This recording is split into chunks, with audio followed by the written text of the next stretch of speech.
আসসালামু আলাইকুম। আসলে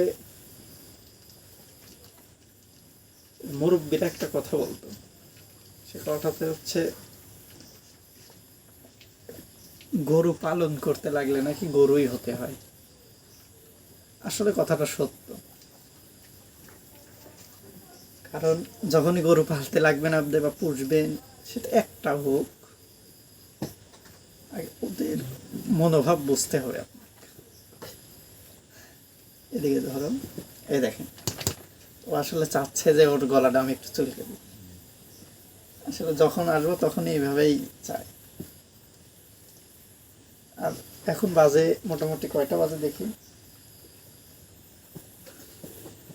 10টা, 10:30 দেখেন, 10টা 19 বাজে, এখনো গরুর ঘরে। মানে আপনি সারাদিন যাই করেন, রাত্রে ওদের একটু সময় দিতে হবে। কারণ সারাদিন আপনি যেভাবেই থাকেন, যে যাই করেন, আর ওরাও যাই করুক, সারাদিন রাত্রেও ওদের সময় দিতে হবে। এই একটাই কারণ, কারণ যদি ওর কোনো সমস্যা হয় বা অসুস্থ হয়, আপনি রাত্রে বুঝতে পারবেন যে আসলে এই যে জাবর কাটতেছে কিনা, ঠিকঠাক আছে কিনা, বা ওর ঘরটার কি অবস্থা। এই যে এদিকে আসো একটু, এই দেখেন, ওর কাছে যখনই আসবো আমি, এই যে ও নিজেই মানে গলা চুলকানোর জন্যই আগে দিই। কারণ আসলেই গরু পালতে লাগলে গরু হতে হয়। কারণ গরু এছাড়া আপনি পালতে পারবেন না। সেটা একটা হোক, আর যদি স্বপ্ন থাকে বড় কিছু খামার করার, সেটা আস্তে আস্তে শুরু করতে হবে। কারণ অভিজ্ঞতা দরকার, সব বিষয়ে অভিজ্ঞতা দরকার। আপনি একটা দিয়ে শুরু করুন, শুরু করে আস্তে আস্তে ওদের মনোভাব বোঝার চেষ্টা করুন। আপনার অভিজ্ঞতা বাড়বে, তখন আস্তে আস্তে বাড়ান। হ্যাঁ, আর অবশ্যই রাত্রে সময় দিতে হবে। সেটা আপনার সারাদিন যত কাজে করেন, রাত্রে সময় দিতে হবে। সময় না দিলে আপনি বুঝবেন না যে আপনার গরুটা আসলে সুস্থ কিনা। সুস্থ বোঝার জন্যই আপনাকে সময় দিতে হবে। আর আপনি যখন, আসলে সবাই গরু পালন করতে পারে না। যারা পশু পাখি ভালোবাসে একমাত্র তারাই গরু পুষতে পারে। কারণ এদের মনোভাব বোঝা এতটা সহজ না। আপনি যেটা ভাবেন এতটাও সহজ না।